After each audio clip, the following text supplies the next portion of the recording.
Hi, I'm Jill Chivers from Shop Your Wardrobe and 16 Style Types. And I'm Imogen Lamport from Inside Out Style and 16 Style Types. So, style recipes and, your overall style and your colouring and those sorts of things, how often should you reassess them? This is an interesting question. It is. So we have talked about in a video about how often you need to when you're at your happy place in your wardrobe, how often you need to turn it over or think about it and stuff. And I think, yes, we'll link to that in this blog post as well, so you can have a look at that, because they are related topics. But I do think it's important to do a reassessment of your style recipe. Now, for some people, I know some people who will do it every season. Right. For them, it's just, is this still me? Is it still working for me? Is it still who I am? Are these the words? Because sometimes what can happen, and for me, when I'm thinking about something, or I'm trying to come up with something, sometimes I come up with something that's okay.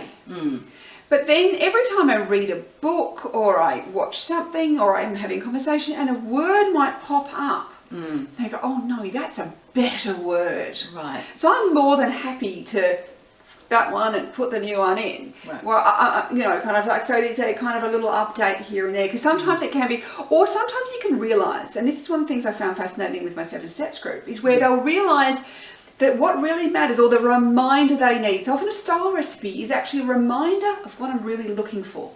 Yes. And so they might have put something in, and they might have comfortable in their style recipe, and then they realise, I'm always choosing comfortable clothes. I actually don't need the reminder of that. Yeah. But what I need is the reminder of quirky. Or I need the reminder of, there'll be something that needs to be front of mind. That needs to be front of mind. And so that's when they'll often change their style recipe, or new words or a new way of putting it will come together. And I see style recipes very much as an ever-changing, morphing sort of thing. They're not I did it once and I can forget it forever. Yeah, you don't want to have it tattooed on yourself. No. But here's a style types overlay, another lens through which you can look at this, is that often the women who have N in their type code for intuition have a clearer sense of the future and possibilities, or an inner vision about the future. So a style statement, a style recipe that is about from where I am looking into the future will be easy for them to identify. Those of us with S in our type code, S for sensing, often we're really good at the current experience we're having, or recalling memories in the past. And I know for me, thinking about my style recipe, it's often looking back at the previous period of time, I can see what my style recipe has been. That this turning around to have it be future focused is actually really challenging for me. For me, it's a bit of a review of where I've been, which I know is not the original intention of a style recipe, but I think it could be another factor for those of us who look at our experiences of information differently. And whether or not that's would you say that's a valid way to use a style recipe? Yeah, I think too is it can give you, it's just something to hang when I'm making a decision. Yeah. It's just something to hang is this a good decision on? Yeah. We've all got make it right. There's all sorts of other things you can hang that decision on. Is it, better than anything in my wardrobe? There's a million things. Yeah. But is it me? And I think this is where that authenticity part always comes in. The style recipes, hopefully pulling out, a reminder of what is the authentic version of you. Very powerful for that. And so it just gives you something to go, is it really me? Because especially if you are a type of person who can be easily swayed by the group, or feels obligated to the salesperson when they've spent a lot of time and they've lavished you with attention, that you have to buy something. Yeah. That having something that's just your little solid rock to go, but just wait, before I buy this, is it fitting with my style recipe as well? And I think it's just another little tool you can use. I'd love to know, Jill, how would you describe your style recipe? Well, I've been just thinking about that recently, and it has had a reflecting on where I've come from component to it, as opposed to envisioning the future kind of thing. And that is very true to type for me. Envisioning, I experience the future as it's happening. As it's coming towards me. I don't tend to... So you interestingly like to plan it. I mean, Jill said to me yesterday, she said, if I could plan all the way through to my death, I couldn't be happier. This is true. But that's not an N thing. That's a J thing. That's about organising, you know, to the nth degree. So, you know, I think about my style recipe as having a bit more of a slinky quality. That is kind of the best I can come up with it.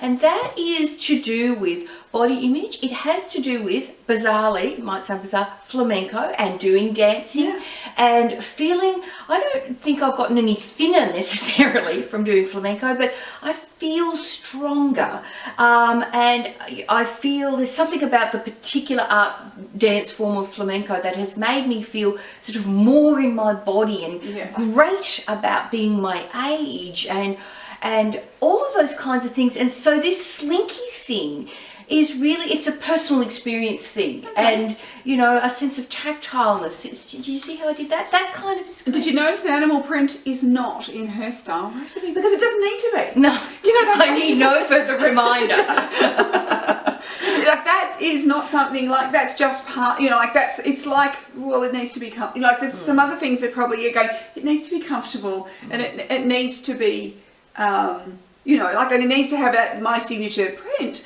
you know, in it somewhere.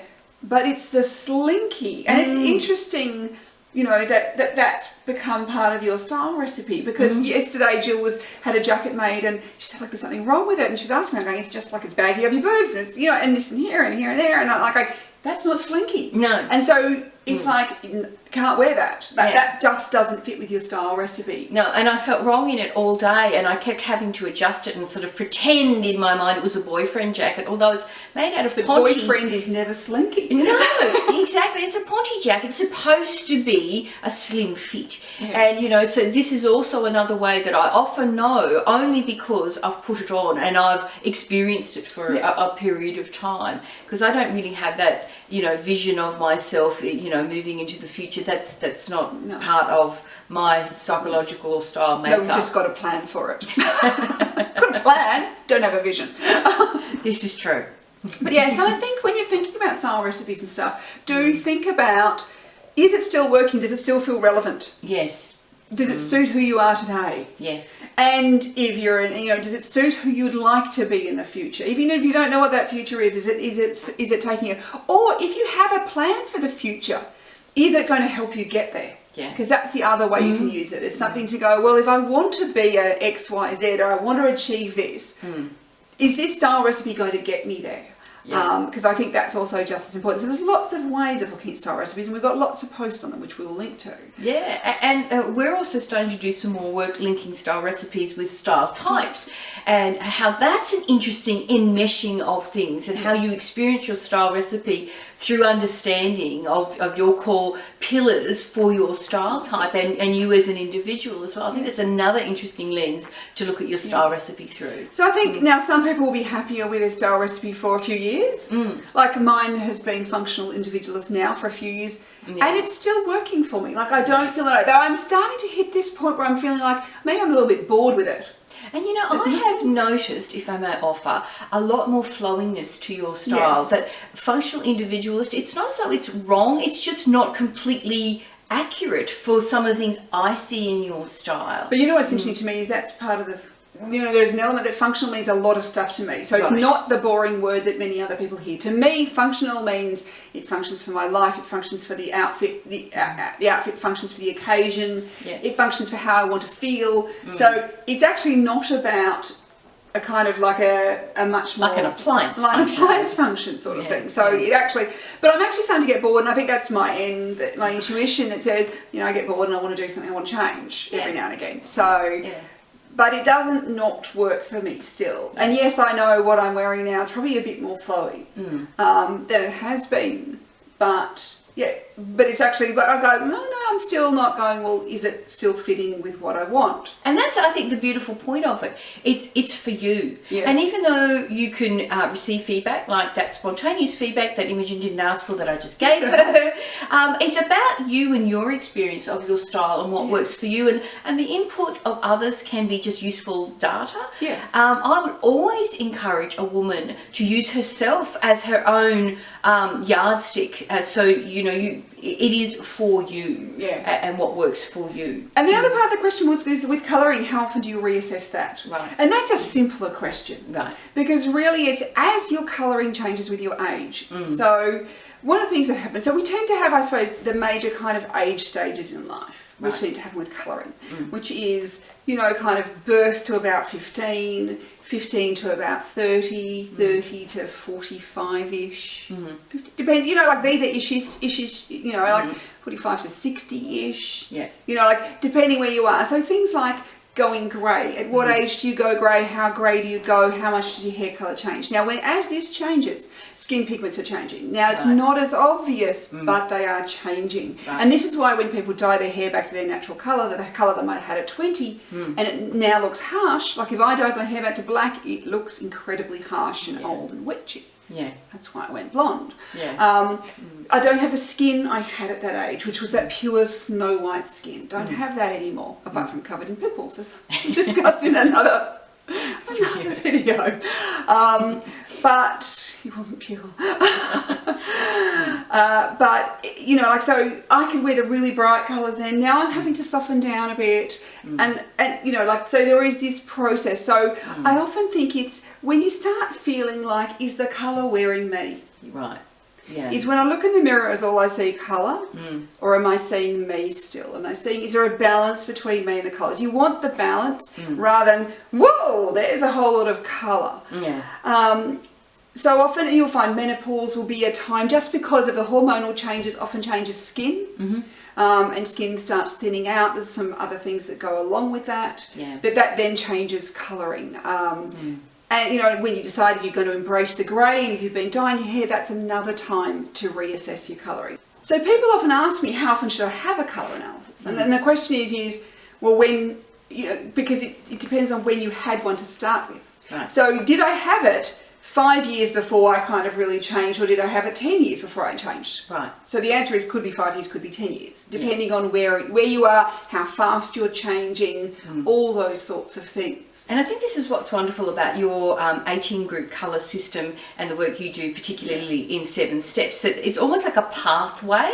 Yes. And some of them have, depending on those sorts of factors, you could, these are 3 potential colour groups you could end up in, or say for me, it was zesty to spicy. That's the transition, and I am in that transition. From there, you know, 60 plus, there's a couple of options as I understand it, which I'm blissfully ignoring because I don't want to go there. It's too far away. It is. It's too far away right now. And so, but I think it's that sort of thing to go, if you do radical hair colour change. Right. So if there's some radical hair colour change, reassess your colours. But then otherwise, it's start noticing if you're going, are these still working for me? I've been wearing these colours for 10, if it's 10 to 15 years, you're still wearing the same colour, going, is it still working for me in the way that it worked for me when I got this done? Yeah. Or is it more, I see colour more than me, and maybe it's time to reassess your colours. What about the emotional experience with colour? Because that's a big one for me. Yes. Am I still loving wearing these 4 colours that I wear? You know, that, and I will go through a period where I'll have an extended yellow period. I'm just choosing it nearly every single day, and it's kind of like the other ones are being left behind. Does that factor into when you should reassess your colours as well? No, I don't think so much. I think that's just more you're having fun with yellow. You're in your yellow, you know, your yellow period, not your blue period, you know. Yeah, okay. But if there is something where you're going, I'm never wearing a colour I used to wear, maybe there has been something that said that colour isn't working so well anymore. Right. I don't know. Yeah. So it is one of those things, I think, that it is worthwhile reconsidering, you know, but it's between probably every 5 to 15 years, unless you do a radical change. Anytime you make a radical change, reassess. Yeah. Sometimes you might just change your contrast. That can sometimes be what happens, but sometimes your entire colouring changes. So I think, you know, and at least when I look at that kind of time period, you're not going, you don't have to throw everything out all the time. No. you know, often that's when you can start, you know, like I had to morph my wardrobe, and it Yes. took a few years to kind of morph from being dark to light. Yes, yeah, that transition period. Yes. Yeah. Which is also helpful on other practical issues to do with budget and space in your wardrobe and those kinds of things as well. You know, very few of us would want to or be able to throw everything out and start again within a 24-hour period. Yeah, unless we're Oprah. You know, she's the only one. Anyway, so we'd love to know your experiences on style recipes, how often you've changed your style recipe, what's made you decide to, say, update your style recipe, and what are the things you found with your colouring that's changed that where you've got, no, I really have to reassess that. I think that's an interesting thing to share, so you can help other people go, oh, maybe that's the thing I need to look for.